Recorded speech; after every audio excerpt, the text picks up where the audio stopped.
Okay, English 101. Let me share my screen with you. I've got a little something to share with you. Many of you guys may be wondering, hey, I know the two new readings that I'm going to, the two articles that we're going to be summarizing, but I'm not sure what the works cited entry is going to be. Normally, up until this point, I have shown you how to get those works cited entries, or I have just given them in the past two essays, essay 2 and essay 3. I just gave you the entries.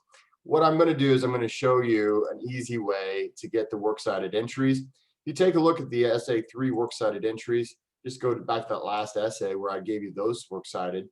Just think about this. Both of these are from the same textbook that the last two articles are from. So if you think about it, if you take a look at these citations, just think about how the citation works.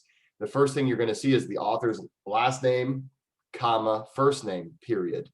Well, let's see. Okay, well, all you need to do is find out who is the author of your article, and you've got that part of your citation.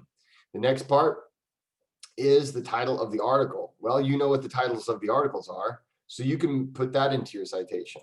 And the interesting thing is the rest of this, almost all the rest of it, is going to be the same. Notice how it's the same in both of these citations. Well, why is that? Well, it's because it's from the same textbook. Both of these come from the exact same textbook, so you have to cite it from that textbook. Well, that's going to be the same on the last two readings as well. The only difference is the pages, right? Look, see the page range?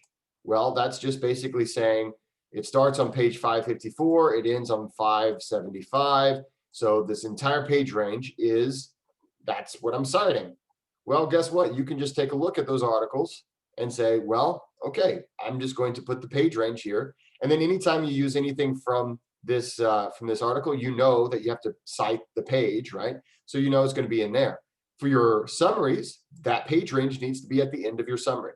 Okay, just like in the example in our summaries example. So real quick, just as a quick reminder, just remember that at the end of all of your summaries, anytime you summarize something, you have to have a page range at the end so that it's clear that the whole thing came from there. So see, there's the page range.